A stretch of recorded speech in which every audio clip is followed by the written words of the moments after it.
Coming up on WVUA 23 News, we have cloudy days ahead. More coming up in weather. A local rally today to encourage residents of Tuscaloosa to vote, who organized the event and their goals this election season. An election day is approaching and Americans all over have already sent in ballots. How many ballots cast? WVUA 23 News starts now. This is WVUA 23 News. We're glad you're with us. I'm Laura Vale. Alabamians can prepare for earlier sunrises. In tonight's top story, it's that time of the year to fall back and get an extra hour of sleep. Daylight savings time ends on Sunday at 2 a.m. Daylight saving time runs from the second Sunday in March to the first Sunday in November. The idea has been to maximize use of more daylight hours in the spring and summer months and save on energy consumption.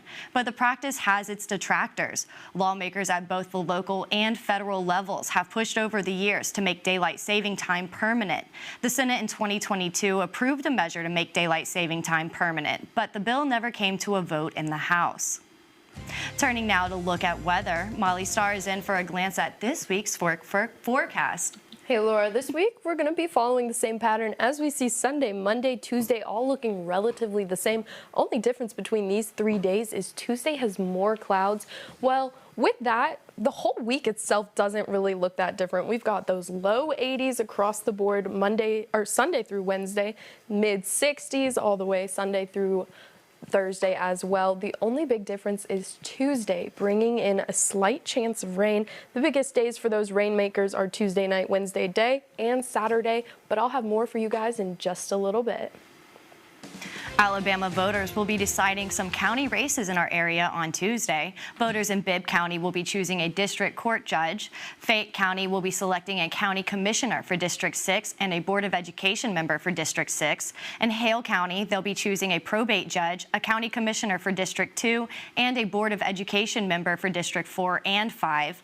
Voters in Pickens County will be electing a school superintendent and a school board member for District 1. And Tuscaloosa County voters will be choosing a circuit clerk.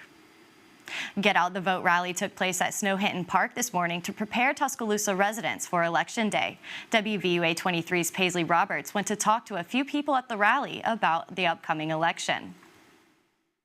This rally was an event to bring the community together and give people information about Election Day. There were food trucks, a DJ, and guest speakers who talked about the importance of getting to the polls on Tuesday, November 5th. So often we hear people say that they don't know when to vote or how to vote. So we're just here to just try to help motivate the crowd, motivate folks in Tuscaloosa, motivate our Democrats, and let people know that, hey, we're here and we want you to come out. We want you to enjoy the events. The goal of the rally is to remind people to vote on November 5th and how important it is to make your voice be heard. NAACP local president Lisa Young says there is a low voter turnout in Tuscaloosa, and she hopes events like these will help people get excited and increase voter attendance. She says the young people in Tuscaloosa need to learn the importance of casting their votes since they are the future of the United States. People have to understand that they have so much power with their vote. And if your vote wasn't so powerful, people wouldn't be trying to suppress your vote. State Representative for District 71, A.J. McCampbell, wants people to know that your vote is your power, and without exercising your vote, you are surrendering your power. He says all elections are important, but especially the one on Tuesday. If you are unsure about your polling location, or if you want to check your registration status, you can fill out the information on the Alabama Votes website. Local in Tuscaloosa, Paisley Roberts, WVUA 23 News. Rally organizers share how it is a good idea to plan ahead for what time you can vote on Tuesday and reminded residents to bring a friend. With Election Day just 3 days away, more than 70 million Americans have already cast their ballots. That's according to data gathered from 47 states and the District of Columbia. That figure is nearly 45% of the roughly 158 million votes cast for president in 2020. Nearly 70% of votes were cast ahead of Election Day that year, which took place amid the pandemic. But during the 2022 midterms, roughly half of the votes were cast before Election Day.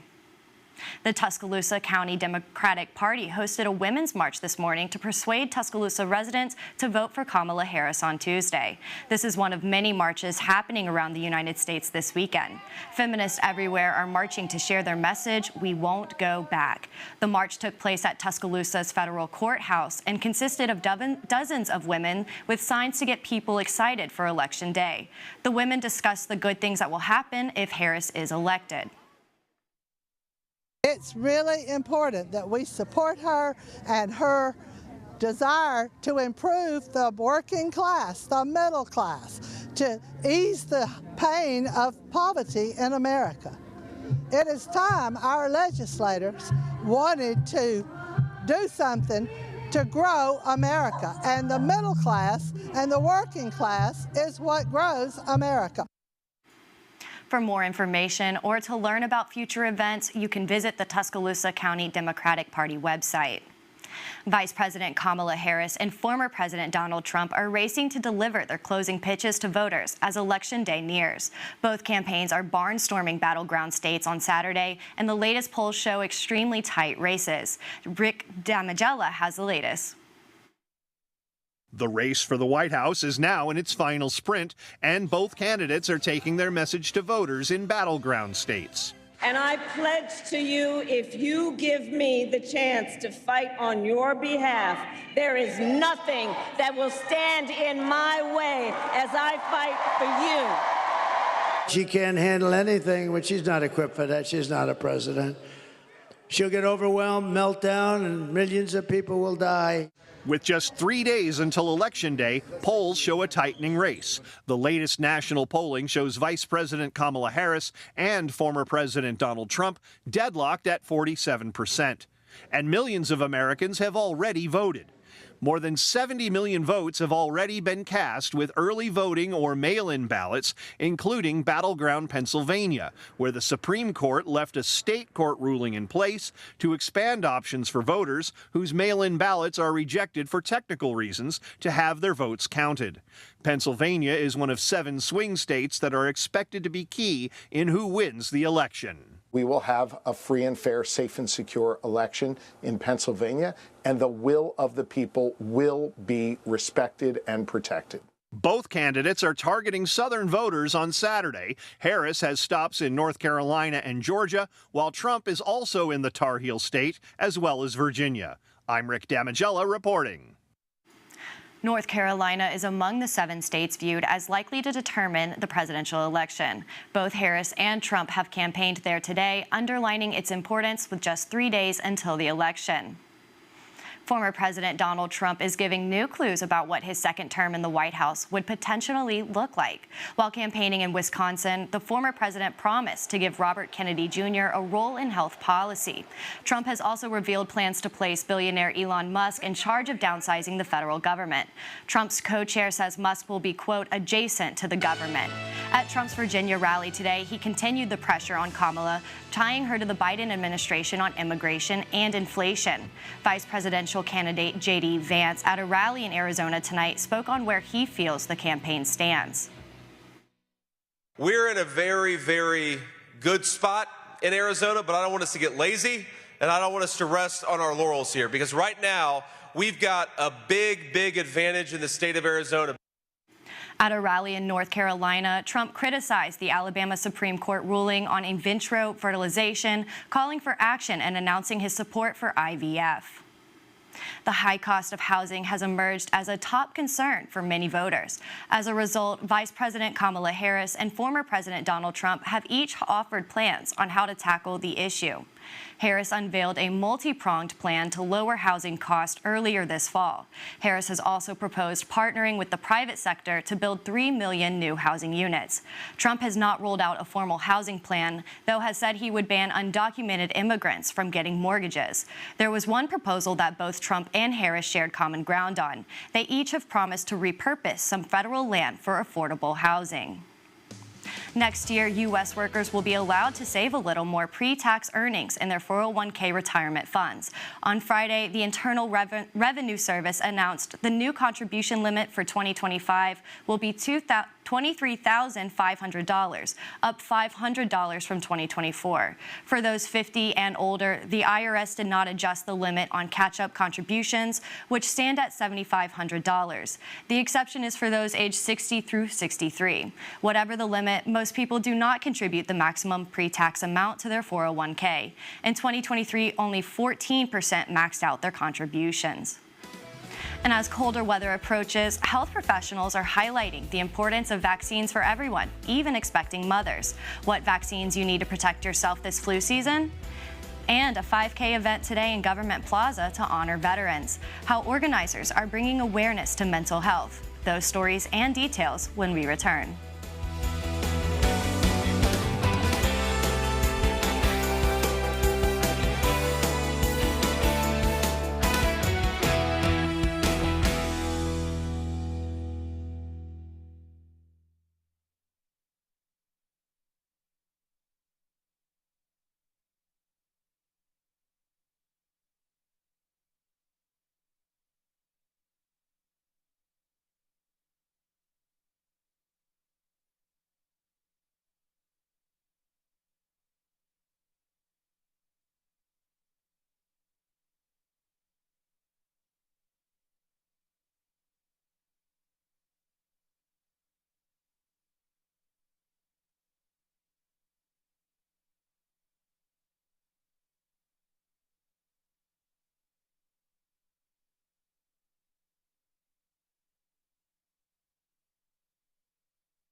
Stillman College is holding coronation for its king and queen tomorrow.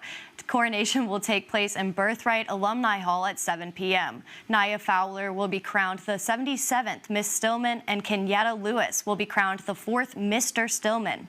The coronation of a queen and king is a long-standing tradition at HCBUs. This year's event will kick off Founders Week at Stillman College, which will include a week full of events, from election night watch parties, a Founders Day convocation, and alumni panel. And the Chasing Freedom 5K event to honor Alabama veterans took place today. The 5K event was organized by the Hunter Whitley Butterfly Initiative in remembrance of Hunter Whitley, a Tuscaloosa Marine Corps infantryman, and all veterans. The event also featured a celebration and community awareness event with live music, food trucks, vendors, and guest speakers.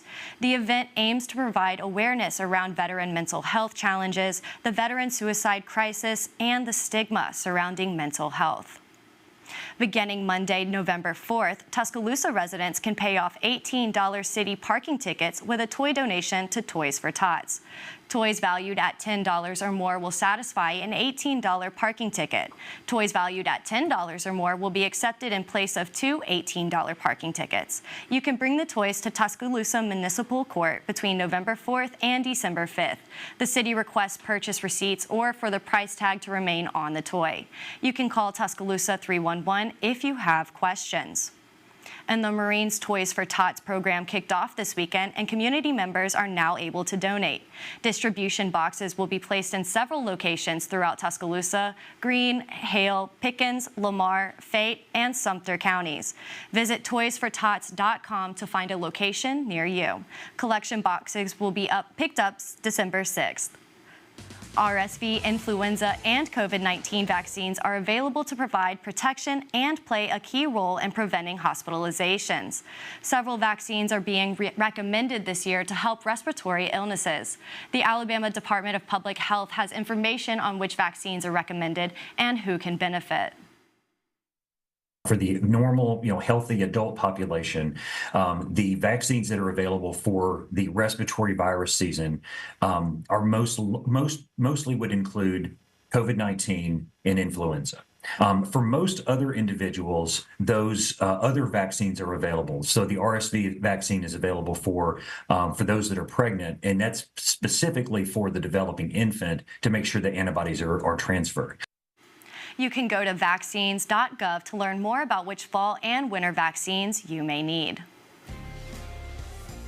Well, still ahead, there's a change up in the weather. Stick around to find out more after the break.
All right, and looking at those averages across the board, the record 86, the temperature today 77, while those highs across the board also were in the lower 70s to 80. We have 4 in Demopolis, 85 in Montgomery, 78 in Birmingham. So a little bit range of those temperatures, and that continues into our evening hours. Linden's still at 69, Tuscaloosa 64, but Jasper in 50s. They're at 59 degrees, so roughly about 60, but still, to see a 5 starting is a great change. Well, let's take a look nationally. We've got our 60s down here in the southeast. Well, Texas a little bit warmer. They still have a lot higher of temperatures, especially when you compare it to our Canadian border, who are seeing the 40s and even 30 over in Ely. Well, I'm hoping we get some of that soon. Well, taking a look at our Doppler radar, we've got that ground clutter we usually have. It's that time of night. That's when we see all those forecasts coming through. Right now, only thing we can expect tonight is clouds and more clouds. That's what helped keep our temperature down tonight. Well, those clouds will be continuing throughout the week, but what else we can see this week is a chance of rain. Tuesday, that chance of rain starts, and that continues all the way into next weekend. Saturday,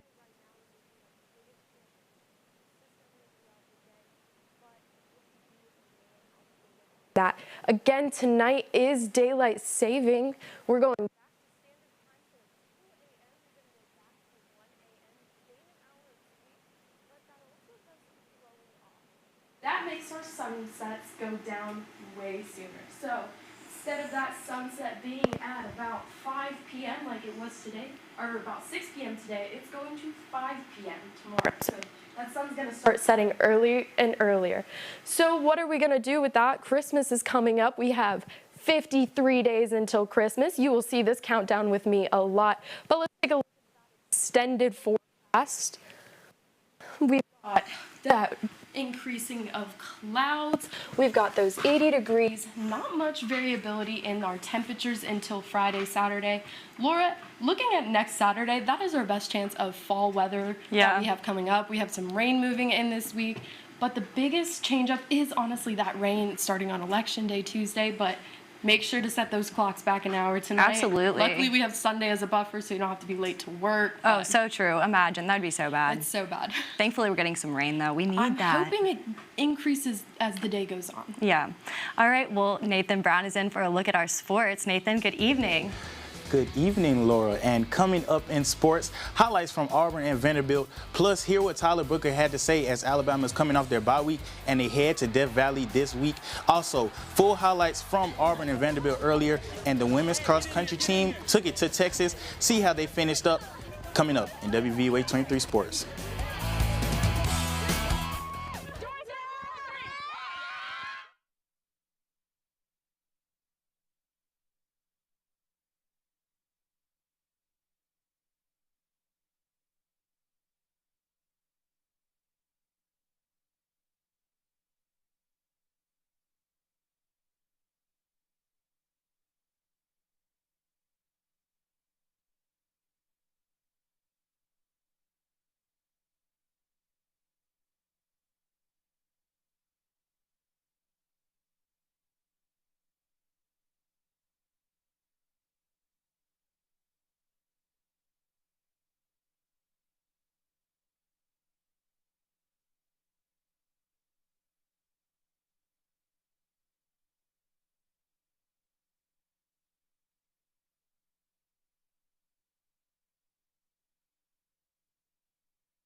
I'm Nathan Brown, and earlier today the Vanderbilt Commodores traveled to Jordan-Hare Stadium looking to become bowl eligible for the first time since 2018.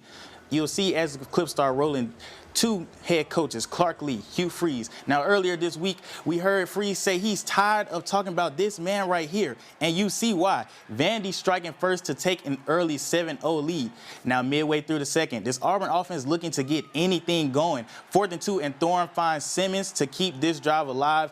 Next play, and they would keep it moving. Thorne to Rivaldo Fairweather, who brings this one in off his shoelaces, but he's not done with it. He makes a man miss, and look at this stiff arm. Into the end zone. Auburn has life. They are tied at 7 going into the half. Now late in the fourth, Vanderbilt with a 3-point lead, looking to go up 10, and Pavia would put it away as Vandy is going to walk away with the win in Jordan-Hare, taking them to the bowl season for the first time since 2018. Now, the Tigers are now 1 loss away from their 4th straight losing season. Here what head coach Hugh Freeze had to say after this one. Extremely disappointed again. This has been too often a story this year for us, for our players and our fans, and just very disappointed. I thought our defense played their guts out and played well enough to win and probably did the best job against that squad of anyone all year. In Jacksonville, Florida, Georgia. The rivalry they call the world's largest outdoor cocktail party. Carson Beck in the second quarter, he's looking for someone, but he is going to get picked off by Devin Moore, throwing into crazy traffic there. Not the best start for Beck. He had a couple turnovers early in this one. DJ Lagway looking to make good off the interception, and you see the arm talent from the freshman as he connects on this 43-yard bomb. Now it's 10-3 Florida. Same score when disaster strikes. Lagway goes down. You can see him pulling at the hamstring immediately. He was carted off on this one, and it kind of took the air out for Florida. But they still had a chance. 13-20 as they powered their way into the end zone to tie us back up at 20 late in the fourth. Now, can Florida get over the hump and finally get that upset? I don't think so. Back to Dominic Lovett, and Georgia reclaims the lead. Last chance for Florida and Aiden Warder, now at quarterback, picked off by C.J. Allen, and the Dogs walk away with the 34-20 win over the Gators. Kirby and the Dogs make it 4 straight versus Florida, the longest streak since 1983. Now, a little bit closer to home, Alabama football coming off their bye week. We know they have that big-time matchup in LSU coming up, top 25 matchup. Next Saturday, ESPN College Game Day will be in town, setting the scene for what is another classic in this great rivalry. As we take a look at things, LSU, Alabama, it's a big game for both of them. Earlier this week, Tyler Booker spoke on what it means to compete for the Crimson Tide on the biggest stage once again. Just how many people are counting on you, like how many people like really love Alabama football. Like this is a community that, like no other. Like that's why I stayed. That's why it was a no-brainer for me to stay, because like I love it. I love Alabama so much because how many people love us, and like the community, the atmosphere that you get just like walking around, going to the store, like everybody's rooting for you. So just think about them when you come, because you're playing for more than yourself. You're playing for your family, of course, and then you're playing for them.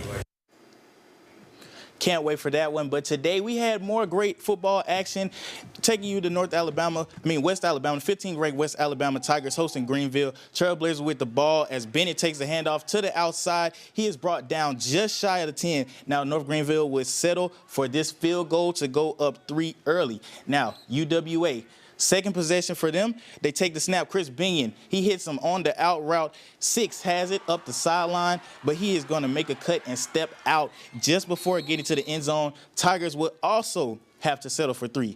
Second quarter now, quarterback Arcino, he's going to hit Binion across the middle. They connect once again as Binion is going to take this one up the sideline. He's not going to step out this time. Nobody's going to catch him as he takes it up the middle and give 6 touchdown Tigers. West Alabama would go up, and they would hold on to win this one at home. 17-14 to keep things rolling. The Tigers are now 7-1 on the year, and they travel to Shorter next week as they look to continue their winning ways.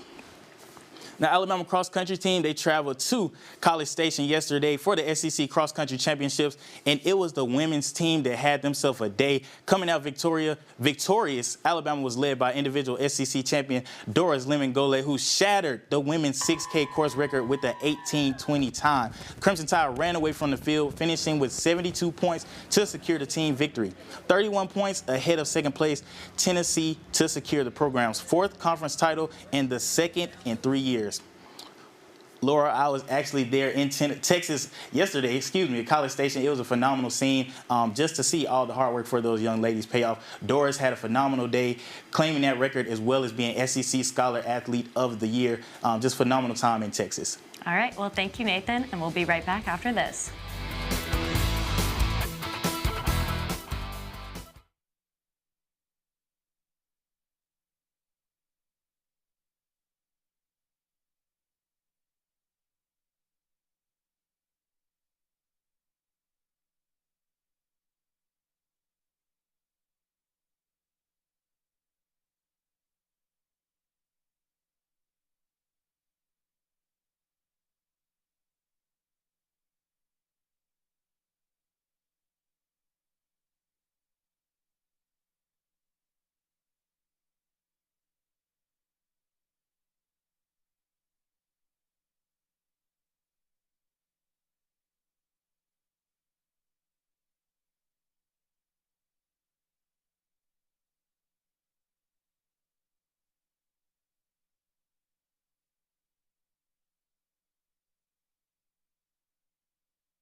All right, Molly, well, last look at that forecast. Yeah, so like we said, we've got daylight savings tonight. We're going back to standard time, so make sure to set your clock back. And as you can see, we're staying pretty consistent with temps. All right, well, thank you for watching, and that's our report for tonight. Have a great night.